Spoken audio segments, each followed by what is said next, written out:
Starfleet Battles. What is it? This video will cover four things. It'll talk about the history of Starfleet Battles a little about the two electronic versions of the game. It'll cover some of the free stuff that's available on the internet. It'll cover what you need to play, and it'll be a quick how to play explanation of some of the very basic rules. So Starfleet Battles is a tactical combat simulator. It's not a role-playing game. It's of course based on Star Trek, the television show. The game was originally published by a game seller called Task Force Games, but it was created by a company called ADB, or Amarillo Design Bureau. Task Force Games eventually went out of business for various reasons. They didn't sell just Starfleet Battles, they sold other games, but at one point they became unprofitable and went out of business. There was a short time period where Starfleet Battles was not available for purchase, and in and around 1988, thereabouts or so, I guess, ADB, or Amarillo Design Bureau, started publishing as both the creator of the game and as the seller. Currently, the game is available through your local comic stores, etc., book clubs, bookstores, or you can buy them online from starfleetgames.com, and this is their website. As you can see, they do more than just Starfleet Battles. They've got a strategic level game called Federation and Empire.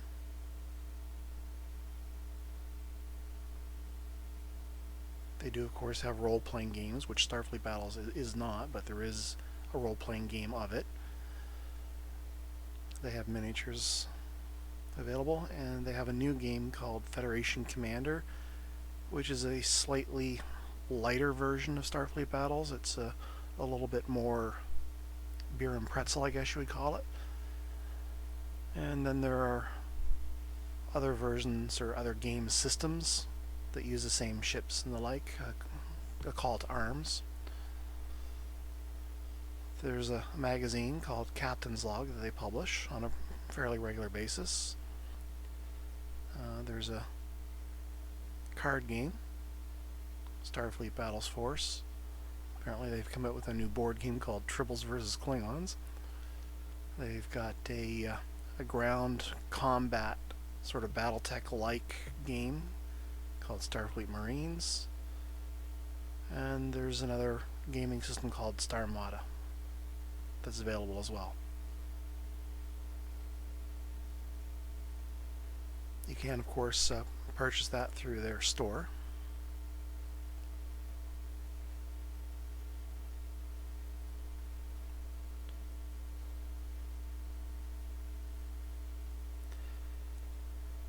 Now, originally online, the only presence for Starfleet Battles was on rec.games.board, but eventually that got moved to starfleetgames.com/discuss. So there is a bulletin board there where you can talk about Star Trek, Starfleet Battles, etc. Lots of topics.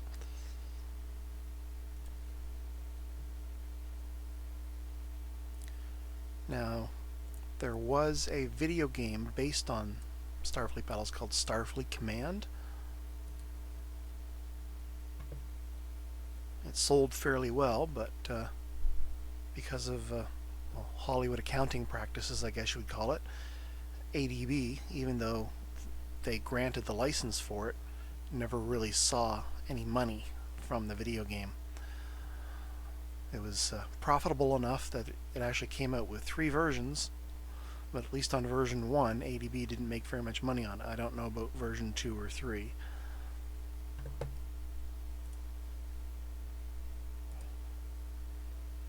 And the other electronic version of the game is Starfleet Battles Online.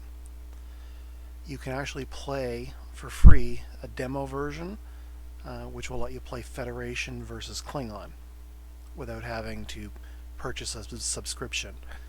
But for all of the other races and to expand beyond just a tournament Fed versus tournament Klingon ship, you need to purchase an account, and I do believe it's somewhere in around $50, $60 a year, thereabouts.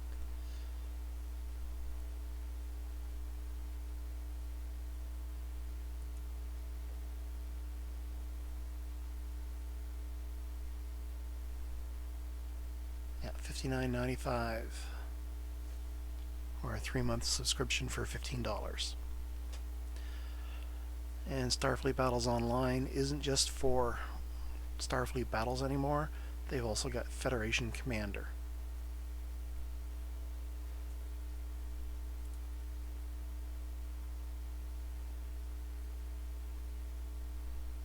And Federation Commander is the slightly lighter version of Starfleet Battles. There's a huge write-up on Wikipedia.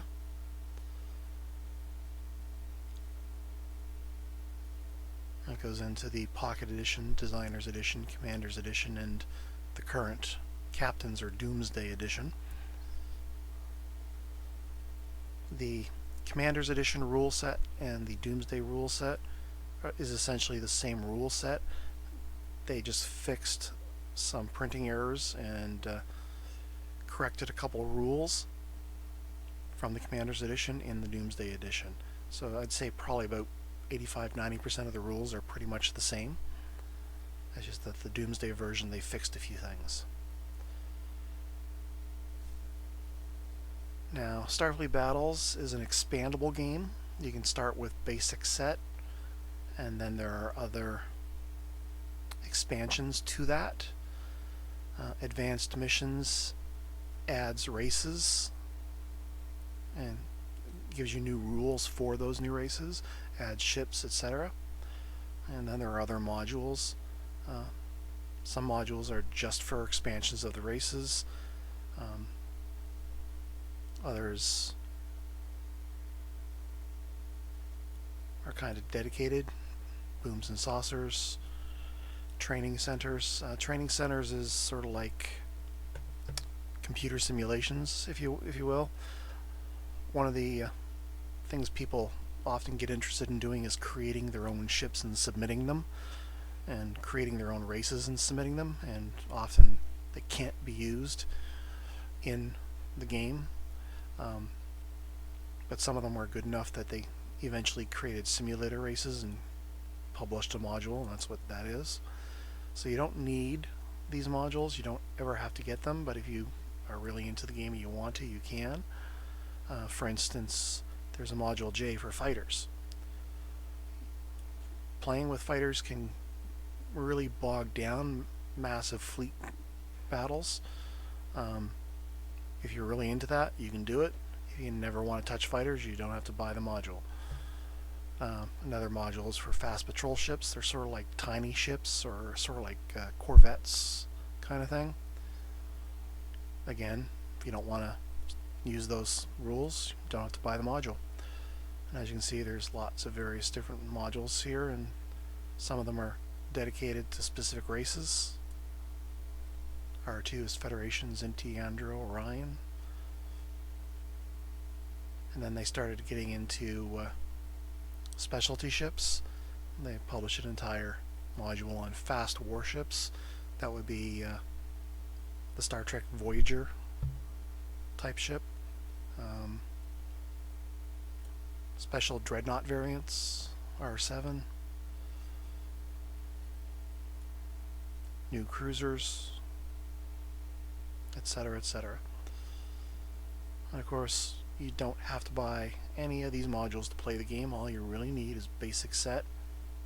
And if you want to expand a little bit, advanced missions. That's the core of the game.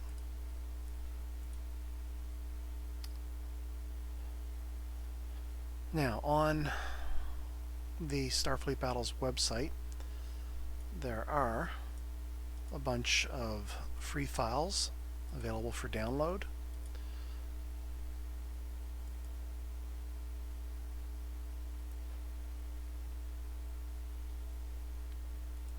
So you go to the Starfleet Battles section.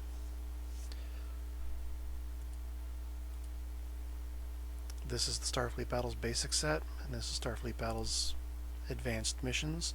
You notice it says Captain's Edition. Captain's Edition is often referred to as Doomsday. The only time they'll ever create another edition of the rulebook is when Doomsday comes, was the joke. But here's the Captain's Edition. And if you scroll down here, you've got lots of things that are available for free. The Cadet Training Manual, SSDs, counters. When Starfleet Command came out, on the CD they included these files, and they've also got them available on the website now. So if we look at the Cadet Handbook, it is an introduction to Starfleet Battles. It is a self-contained playable game. It's a small subset of the rules, and they use smaller ships, and they go through various scenarios or missions, and they add rules with each scenario, eventually getting you up to a fairly close approximation of the basic set rules. So it's a good way to introduce people to the game.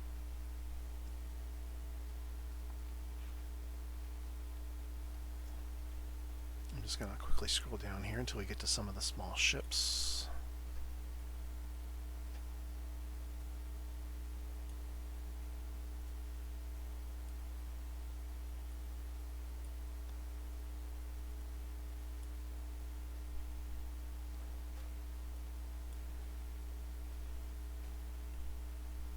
Now this is a 16 impulse chart. Basically, you set a speed for your ship, and then turn impulses are called out, and if your ship is at speed 6, it'll move on impulse 3, again on impulse 6, so all things that are moving on the board have their actions done simultaneously.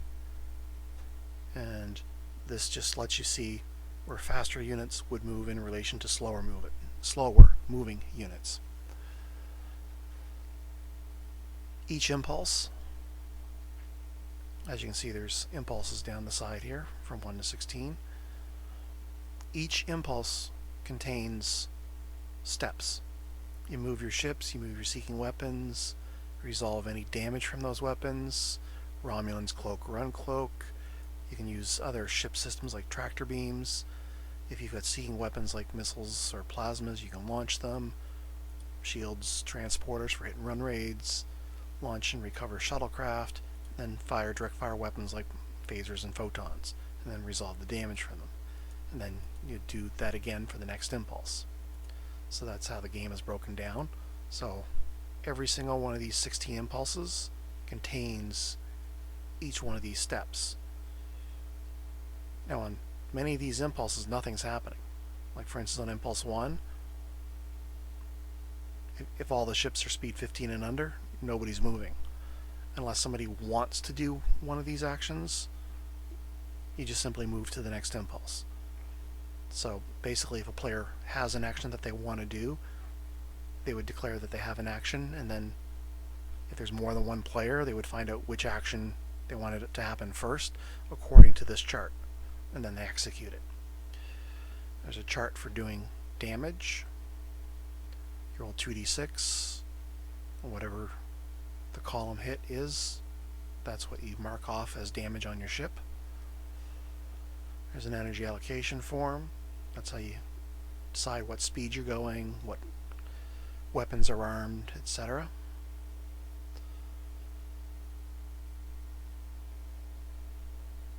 Now the cadet ships are smaller than the regular ships, but in these free files in the cadet game there are also some of the larger ships. So this is what the Federation, the Klingon, and the Romulan cadet cruisers would look like.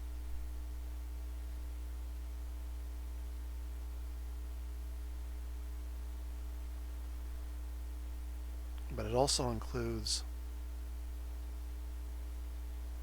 the larger ships from the full game. Here's the Federation Heavy Cruiser, Klingon D6, D7 Battlecruiser, Romulan War Eagles, Gorn Heavy Cruiser, Orion Pirates, some more cadet ships from other races.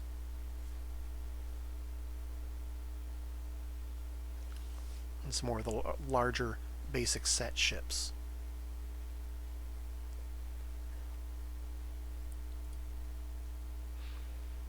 Now, they've also got available playing pieces that you can print out. So they got them here in color, if you got a color printer, and again in black and white. And they've even given you a hex map that you can print out.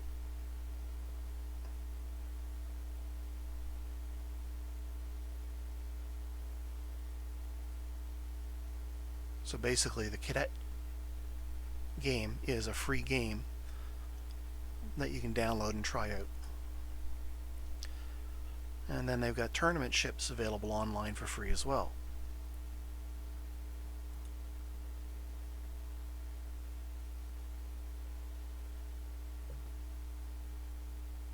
Tournament ships are tweaked to be balanced with one another. So you've got most of the races available as a tournament ship. And when you go to conventions and they have a tournament, these are what they would be using.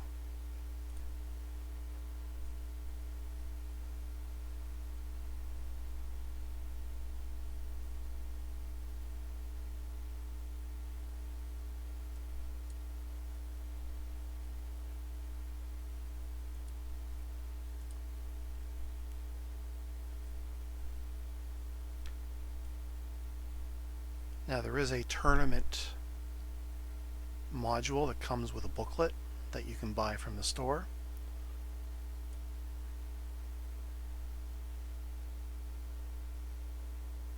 But most of what's in that booklet is here.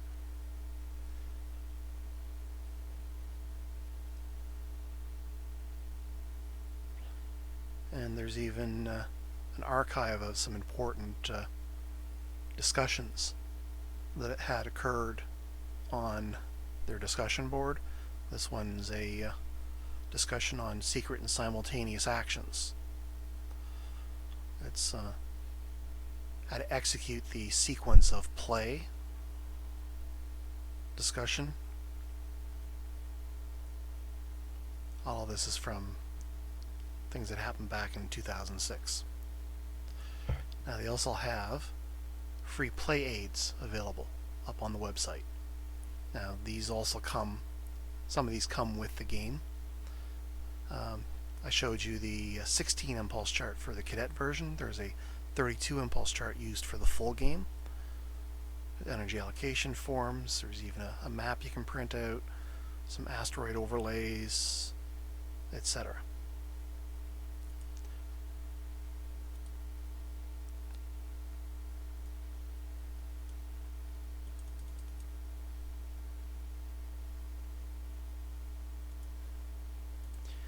So here's the 32 impulse chart. Again, the speed is across the top. So when people energy allocate their ships, they designate a speed, and then when they're all done allocating, they reveal those speeds. And then they go through the impulse procedures, all 32 of them. And on whatever impulse your ship is moved to call, or is called to move on, you move your ship on the map. Here's the damage allocation chart that's available. Here's an energy allocation form that you would use.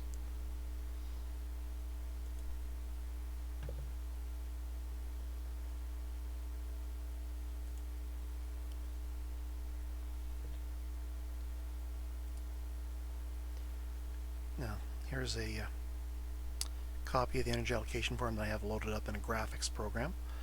And there are other types of energy allocation forms. They all basically do the same thing. You count up your power sources, warp, impulse, atomic powered reactors or atomic warp reactors, batteries, You start allocating power to things like life support, active fire control, shields, your weapons, movement,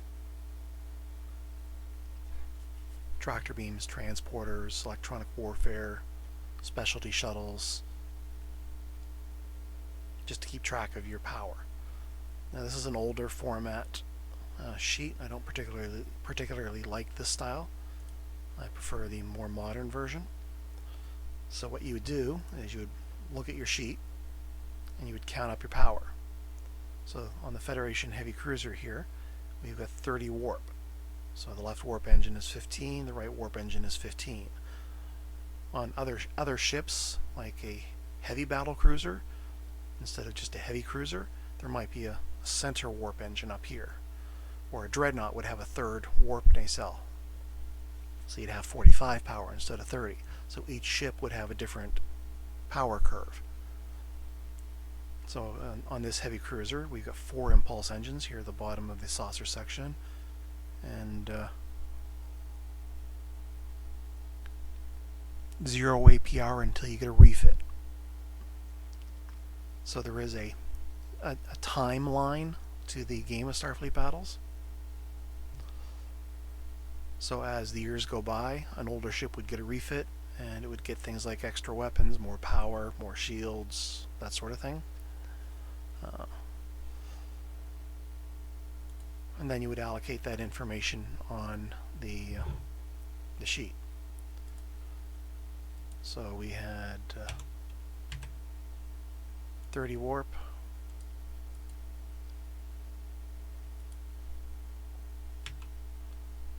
four impulse. I'm doing this in a paint program, so it's not lining up perfectly, so bear with me. And then your total power available would be 34.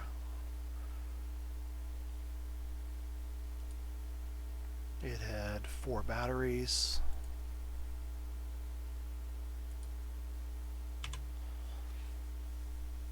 So you have 34 power to play with, so you would then start allocating it to your ship. So life support, that's listed on each and every ship.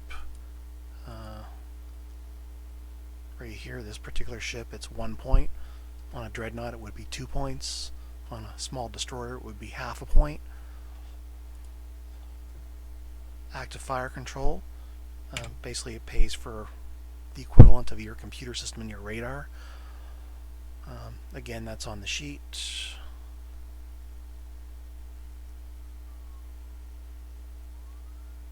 Life support 1. Active fire control is always 1, unless you're on a destroyer, in which case it's half a point. Then you start paying for your heavy weapons. Federation has 4 photons, so shield cost on a cruiser was 2. You can pay for general reinforcement or specific. You would count up the power that you used: 2, 4, 6, 8, 10, 12 out of 34. So you get 22 left. So this, I could just allocate 22 for movement, or I could do 20 for movement and do something like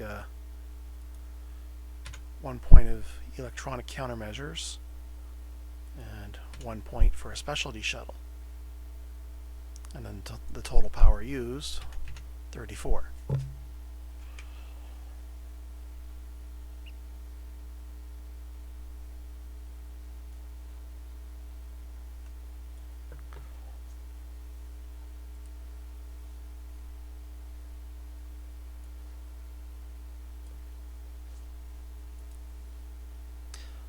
Okay, so the basic things that you need to play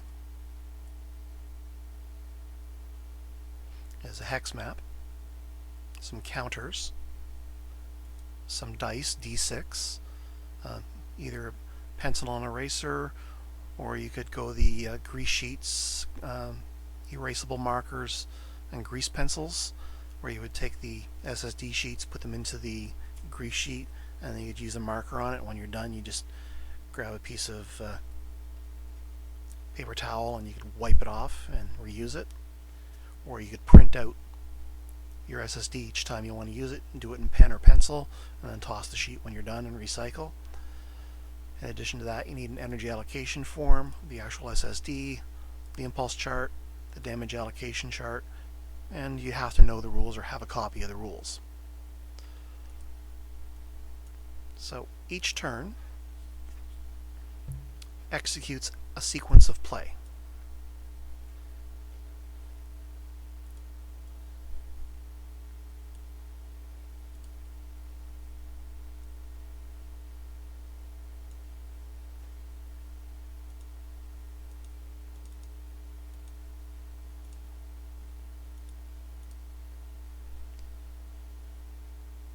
And the basic breakdown of that sequence of play is energy allocation. When everybody's done that, they reveal their speeds. You conduct things that may have affected your sensor lock-on. Sensor lock-on is whether or not you're able to see a target and fire at that target kind of thing. If your ship is damaged, your rating may be damaged. You may have to roll for that. So for instance, on this Federation cruiser, we have a scanner rating and we have a sensor rating. And this would affect how well you can see that target, or whether you can lock onto that target at all. And that's what the sensor lock-on roll is all about. If your ship is undamaged, you don't need to worry about rolling for lock-on, it's automatic. That's just one of the rules that you get into.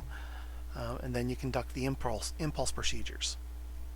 And the impulse procedures is the movement of ships, movement of seeking weapons, etc. After that is done for the entire 32 impulses. If you're Klingon, you roll for mutiny. If you've put boarding parties on board the enemy ship, you conduct boarding party combat, which is basically just a bunch of die rolls. And then that's the end of the turn, and you start over again with energy allocation again. Now, the impulse procedure, the thing that gets executed 32 times every turn, breaks down into these basic steps. Movement of ships, seeking weapons.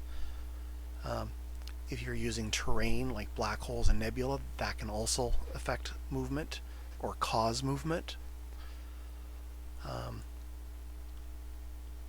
Once seeking weapons have moved, if they hit a target, you would resolve any damage done by those seeking weapons, and certain types of terrain effects can also cause damage. If you're flying through asteroids at high speed, if you're in a dust cloud, radiation zone, that sort of thing. If there's a Romulan or Orion involved in the game, you've got cloak and uncloak. You've got tractor beams for trying to hold on to things, like tractoring another ship, or tractoring a shuttle, or tractoring seeking weapons like missiles or drones. They call them drones in the game, but that's essentially what they are, is a missile. Then you have a stage where you can launch those type of weapons, plasma torpedoes, if I can talk without biting my tongue, plasma torpedoes or drones. You can recover shuttlecraft, launch shuttlecraft.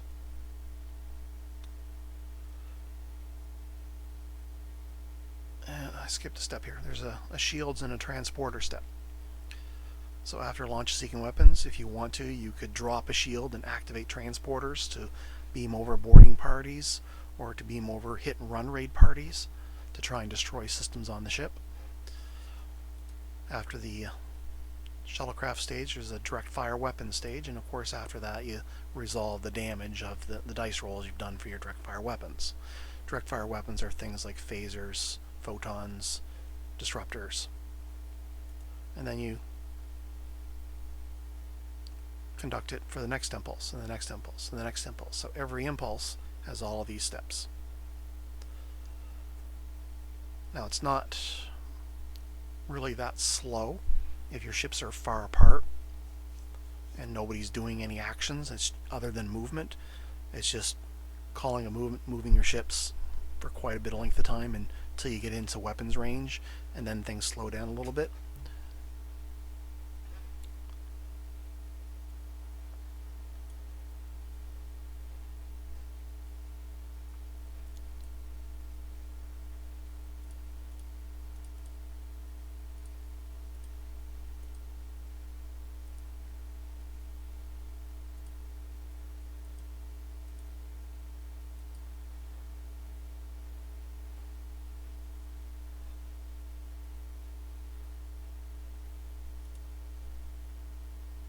So as you can see, the cadet manual here takes you through what things are.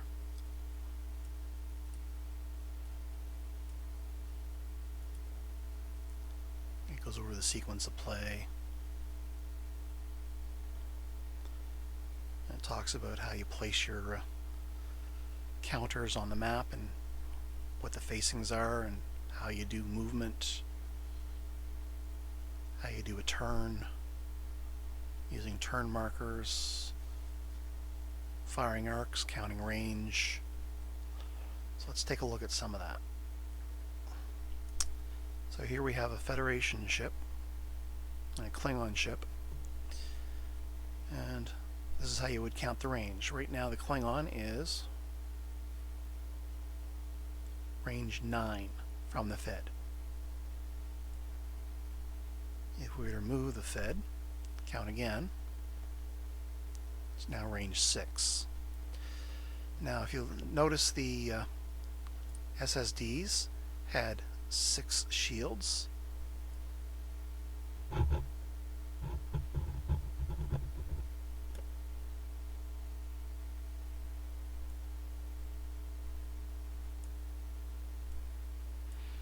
So that's 1 shield for each hex facing. So between this line and this line, that would be shield 1. Between this line and this line, that would be shield 2. And on the actual SSD there is a little hex diagram here. So that arrow right here in the center would represent your ship. And you'll notice there's a right front or a left front, or a right, a left rear, and a right rear for firing arcs. If you look at the weapons on the ship, for instance, up here it says Photon FA. That means that those 4 photons have an FA firing arc. And if we look on the sheet, it tells you FA equals LF plus RF. So if we look at the map over here, straight out this hex row, straight out this hex row, and everything in between, that would be FA. So right now the Klingon is within the FA arc of the Fed. If the Fed gets moved forward a couple of hexes, now the Klingon is outside the FA arc of those photons. We look at the other weapons on the ship. You've got 2 phaser 1s, number 1 and 2 here, right in the center of the ship. Those are forward half. And there's a little diagram for forward half and rear half. Your phasers number 3 and 4 on the left side are LF and L. So LF would be left front, so that's straight up this hex row and out to this hex row, and in between that's LF. L is out this hex row and out this hex row and in between. So these 2 phaser 1s up in the top left of the saucer are able to fire down this hex row, out this hex row, and in between. And there's a little note here at the bottom of the sheet that says the right and the left phasers can fire down the row of hexes directly to the rear of the ship.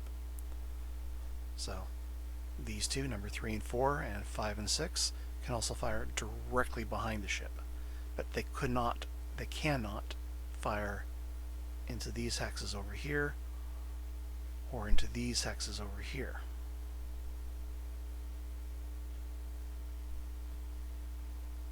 Similarly, the Klingon has its own firing arcs.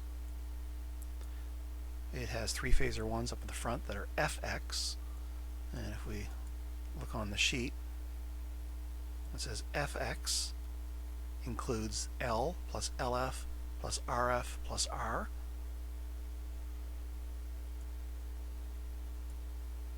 And there's a little note that says it has the special firing arcs, and that basically gives these front phasers a little bit extra.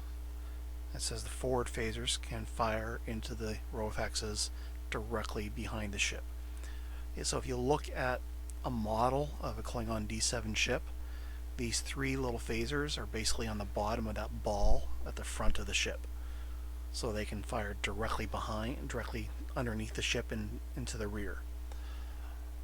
So that's how what they've done to try and create these firing arcs. Is they've looked at what the model or the miniature of the ship would be, looked at where the placement of the weapon would be on that model, and then they created the firing arcs from that. They've got 2 phaser 2s right here, number 6 and 7, and those are L and LR. And they got 2 more on the other side, which are R and RR. And they got these phasers up here, which are phaser 2s, which are RF, right front, right, and then left rear.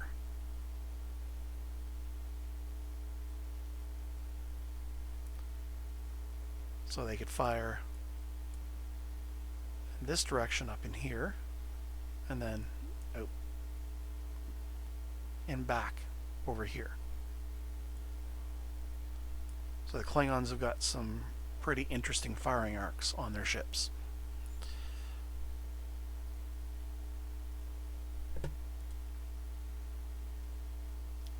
So 6 hexes, 6 sides to a hex on a map, which correspond to the 6 shields. And then you get shield boundaries. So if I take this Federation and I place it right here, this is shield 1, this is shield 2, and this line is the boundary between them. So right now the Klingon is right between those 2 shields. So which shield gets hit if it fires? Well, that breaks down to movement. So on the impulse chart, the slowest units gets moved first, and the faster units get moved afterwards. That gives the faster units the ability to see where the slower units are moving and get a little bit of a benefit of going faster. They're more maneuverable by being faster. So the general rule is what gets moved next. Well, in this situation, if the Klingon were to move forward, temporarily determine the shield, it would be hitting shield number 2. Also, if the Federation were instead moved forward, the Klingon would still be hitting the number 2. Where this would matter is if the ship were at an angle like this. Now here, if the Klingon were to move first, the Klingon would be firing on the Fed's number 1 shield. But if the Fed were to move next, the Klingon would be firing on the Federation's number 6 shield. So that's where movement shield boundaries come into effect.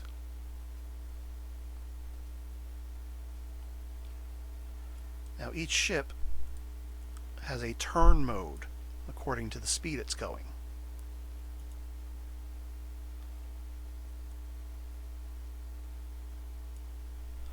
So it's right here on your sheet. In my example energy allocation, I chose speed 20. So the Federation at speed 20 between 18 and 24 has a turn mode of 5. So here in this example, if the Federation on its movement had turned, it's gone 1 on its movement. The next time it moves, it's gone 2. Next time it moves, it's gone 3, again 4, again 5, and then the next time it moves, it can turn again. So instead of just going in straight lines like that, and because it's a hex map, there's something that you can do called a side slip. So instead of going forward, you can slip to the side and put a side slip marker down to indicate that's what you did. And then the next time you move after side slip, it must be forward or turn. Now here in this situation, the Fed's going 20, so it's got to move 5, and it just slipped. That means the only thing it can do is move forward on its next movement. There is something called a high energy turn, where you can break and reset your turn mode, but it costs extra power to do that. That's just another one of those little rules. Now, in Starfleet Battles, there is no ramming. Each one of these hexes is a huge amount of space. These ships are literally tiny little dots within that hex. On the map, they look like huge counters, but they're supposed to be representing really tiny objects in a very large amount of space. So the likelihood of them being able to deliberately ram is rather low, because they'd have to get very, very close to do that. And on top of that, starship crews aren't generally suicidal. If a captain had a choice of taking the ship and leaving to live to fight another day, the crew would generally want that to happen. If he was suicidal and tried to order a ram, the crew would relieve him of duty, take control of the ship, and go home. It's a very rare instance indeed where ships would ram. However, there is a way of ramming in Starfleet Battles. It's a weapon system called an ESG, and it belongs to a race called Lyran, or Lyran Democratic Republic. It's an energy sphere that is generated up to range 3 around the ship, and it impacts objects like shuttles, drones, and other ships. It's just another one of those neat little expansion rules.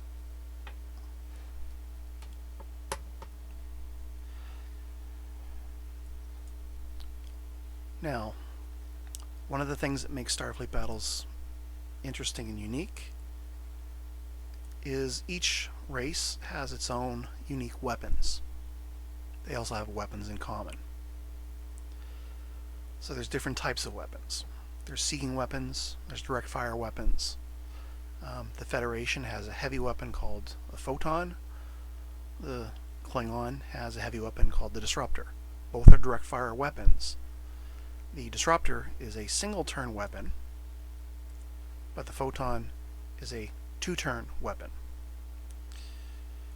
Now, disruptors have multiple firing modes. They can be fired as a standard or as an overload. So depending on the range, they do different amounts of damage depending on the die roll. So on this disruptor table at range 4, the rolls to hit are 1 to 4, unless it has something called a UIM module. That's one of those refit things. Durfax again is another firing method. It's again a refit thing. It's available at certain time periods. Before that, they don't have it. So if we just look here at the very first line, the roll for a standard STD is 1 to 4 at range 3 to 4, and the damage would be 4. If that disruptor were overloaded, it would do 8 damage if it hit.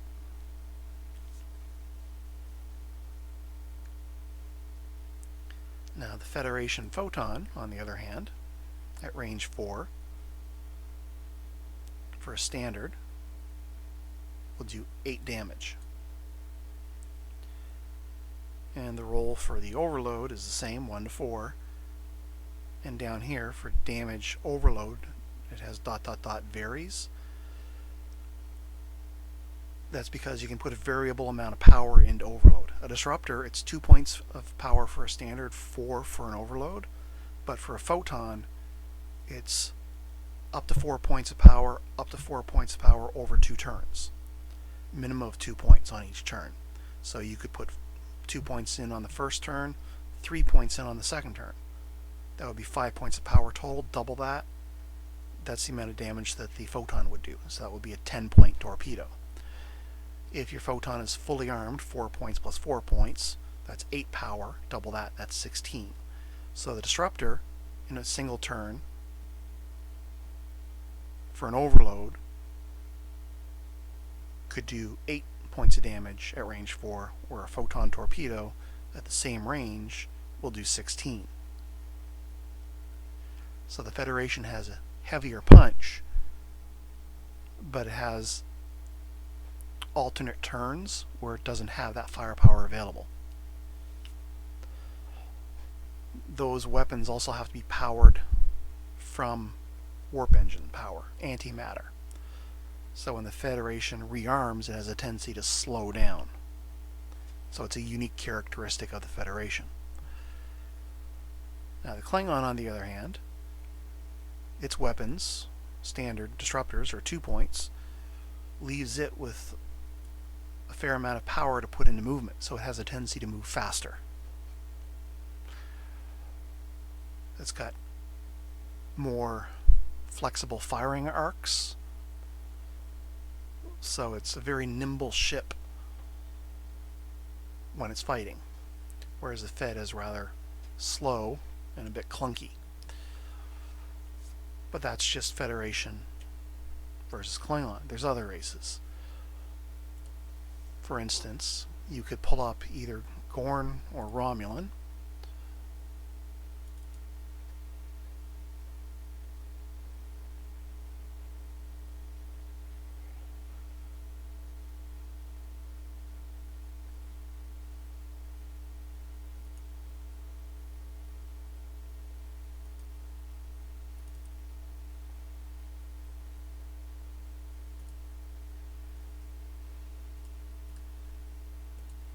This is a Romulan ship. It's a destroyer. They call this particular version of destroyer a Skyhawk. But if we look at the weapons, it has plasma torpedoes. This one's got a plasma G in the nose, plasma F in each wing.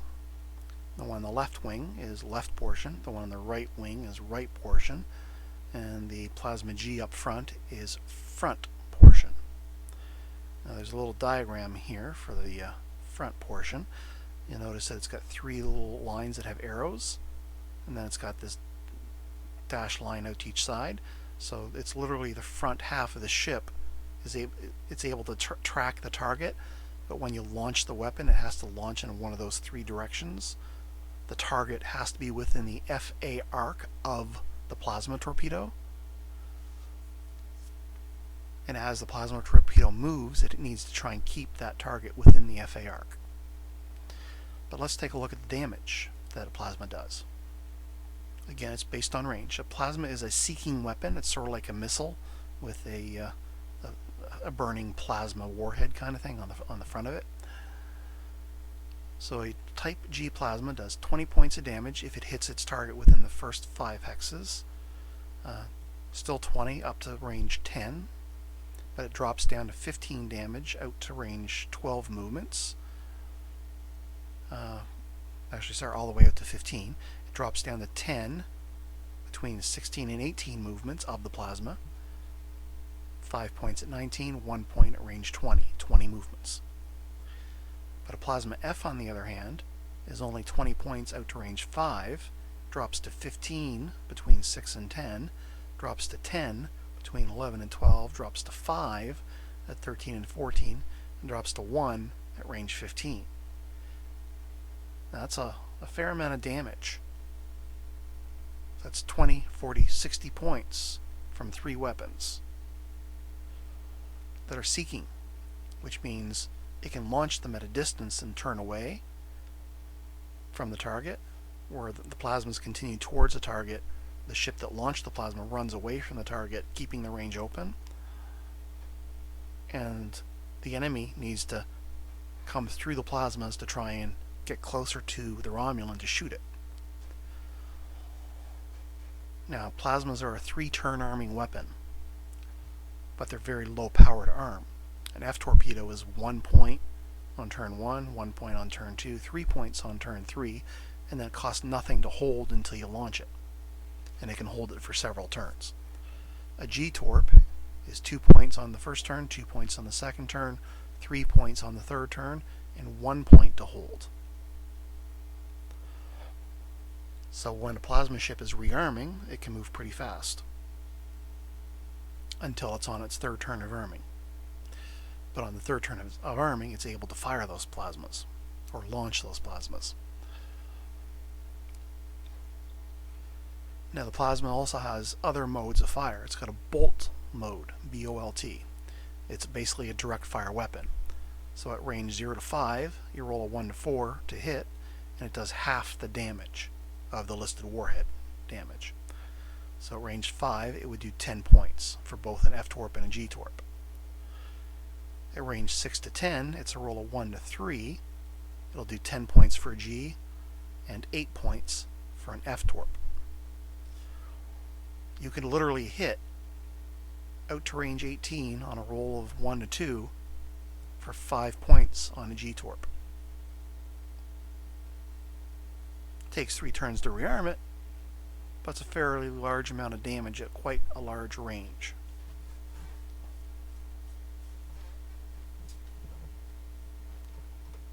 There's also 2 other modes of launching plasmas. There's an enveloping mode where it doubles the damage, 40 points instead of 20, but instead of hitting one shield, it hits all the shields equally. There's a shotgun mode where the torpedo breaks up into smaller torpedoes. So again, it's double the warhead strength and then divide how many it would break up into. So it would become 2 20-point warheads, or 2 F-torps. So the G-torp would be 226 on its arming, and then when you launch it, it breaks up into 2 F-torpedoes. That's what a shotgun is. But those 2 F-torps have to go after different targets. So between 3-turn arming weapons with plasmas and 2-turn arming weapons on the Federation and 1-turn arming weapons on the Klingon, each race has a unique flavor and how it's played.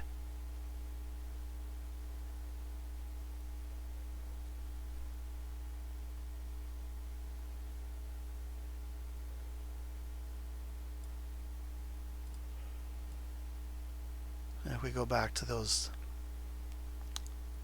firing diagrams in the cadet manual, the black area here on this Federation is showing where the R and the L arc would be. Down a little bit more. Whoops, scroll down too far.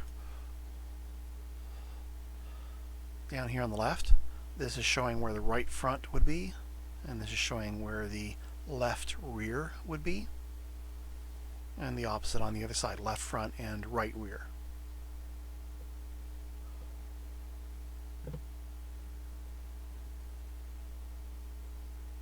Just quickly scrolling down to see if they have one for the Klingon. It's in the basic rule book. I don't know if they had it here in the cadet book.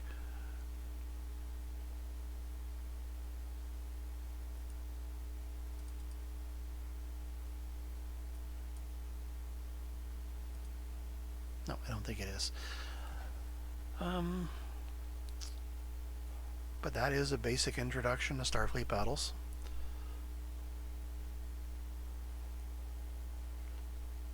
In the full game,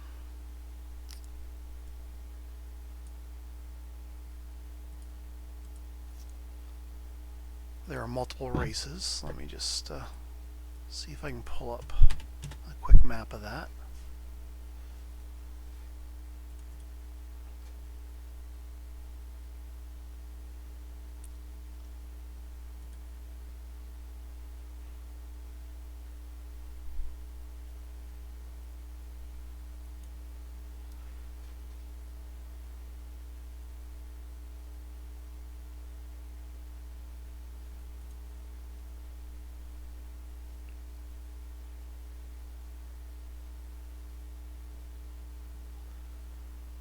They have a wallpaper here that has the entire galactic map for Starfleet Battles on it.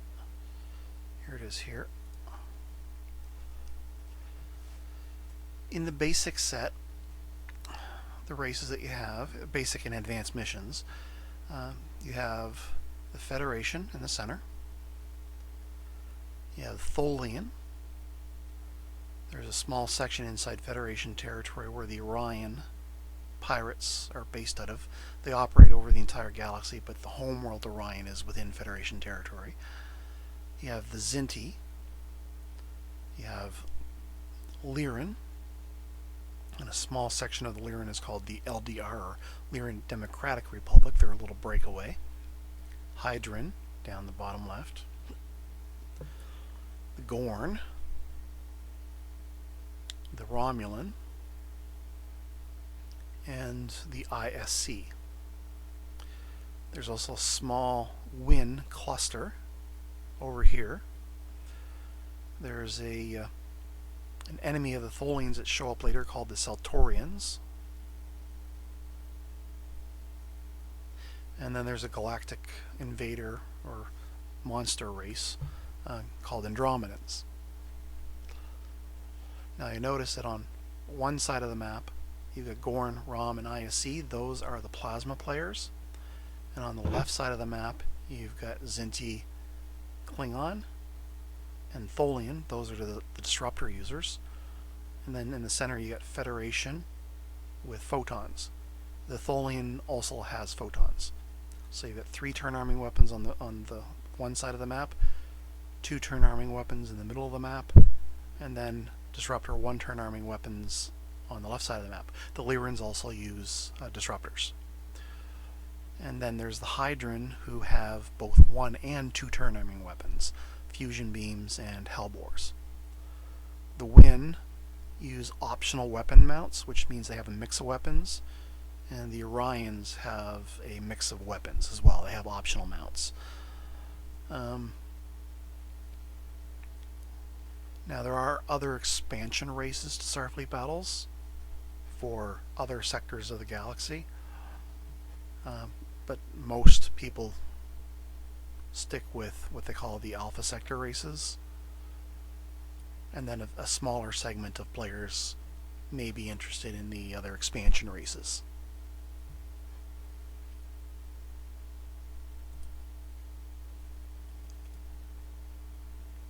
So let me just quickly double check the races here.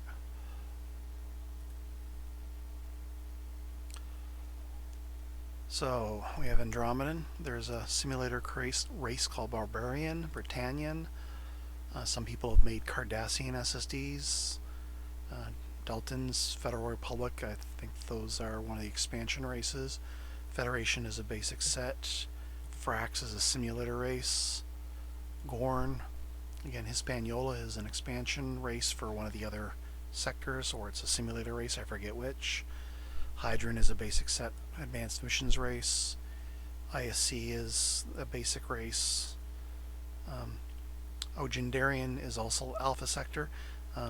It's sort of like a monster race that hides in asteroids. Klingon is a basic race. Zinti is a basic race. LDR, Lyran, Orion, Romulan, Celtorian, Tholian, and Win.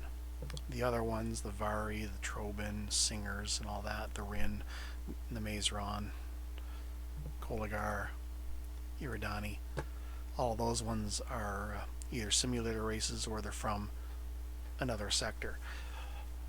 And what I mean by another sector is they have different style of weapons which are balanced against one another in that sector, but they are not balanced for the Alpha Sector races. So if you play an Alpha Sector race versus a Delta Sector race kind of thing, it might be a mismatch in weaponry.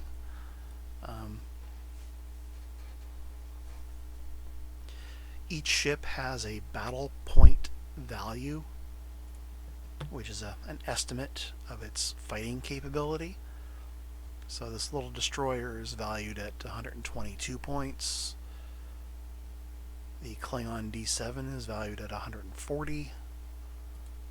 And the Federation is valued at 125. And then you can buy other things. The Federation has another weapon called a drone, and drones are basic speed 8, but you can get them at speed 12, speed 20, and speed 32, depending on the time period. Will determine how many of them you can have at those speed, and those have an extra cost as well. The Klingons also have drone racks. The Romulans do not have drone racks, but they do have the ability to purchase mines or T-bombs.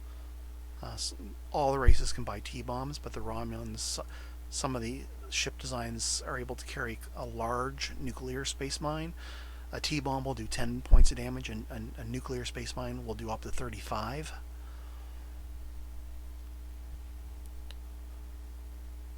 T-bombs are used to destroy drones and try and do damage to a ship.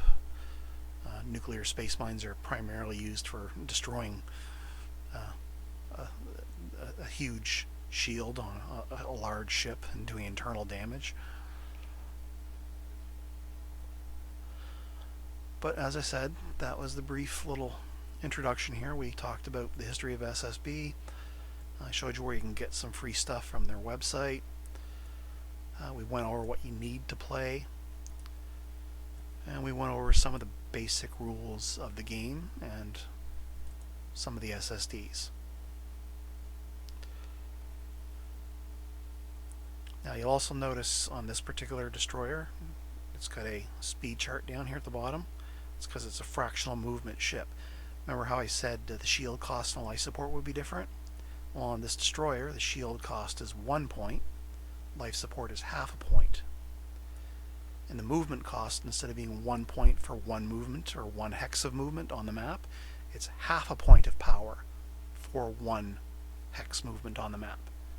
So if you were going speed 18 or 18 hexes in a turn, you only have to pay 9 power to do that during your energy allocation. Anyway, I've gone a little bit long on the video here, but the previous version of this video I did, it unfortunately had a little bit of problems with the sound. Hopefully this one turns out a little bit better for you. Now for those people that are actually in St. John, New Brunswick, I do periodically an introduction to learn to play Starfleet Battles at the game stores in the city. The one that I'm doing currently is Heroes Beacon. It's in King Square. It's at the old United Bookstore building. Generally we start around 12 o'clock or 1 o'clock unless they have a special day planned with tournaments for other games and things like that, which can sometimes use up all of the tables. But for this next month of May, I'm trying to book a table for each Saturday. So if you reply to the Kijiji ad, which I'll link this video to, you can either sign up on a sign-up sheet in-store, or you can reply to the Kijiji ad if you're interested in learning to play Starfleet Battles. If you're interested in buying anything, you could always purchase in-store or go to the starfleetgames.com website and purchase through their store. I believe it's cheaper to buy in-store at Heroes Beacon. As a distributor, I think they get a better price. But anyway, I've covered all the topics that I wanted to. If you find this video interesting or useful, leave a comment. If there's any questions you have, I might be able to demonstrate an answer to that on the map.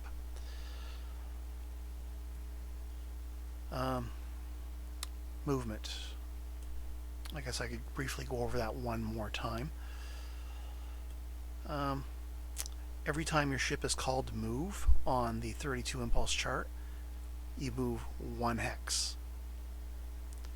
So if the Fed is going 10 and the Klingon's going 20, in the course of one turn, the Klingon will move 20 hexes and the Fed will move 10 hexes. But you don't move the Fed all at once and then move the Klingon all at once. It's done simultaneously. So the Klingon will move twice as often as the Fed. So in the first 8 impulses, the Klingon will probably move 3, where the Federation might move 1 or possibly 2. And that's spread out over 32 impulses. But by the end of the 32 impulses, the Klingon would move 20 hexes and the Fed would move its 10. I think that's the only thing I wanted to make sure I got in. Anyway, have a good day.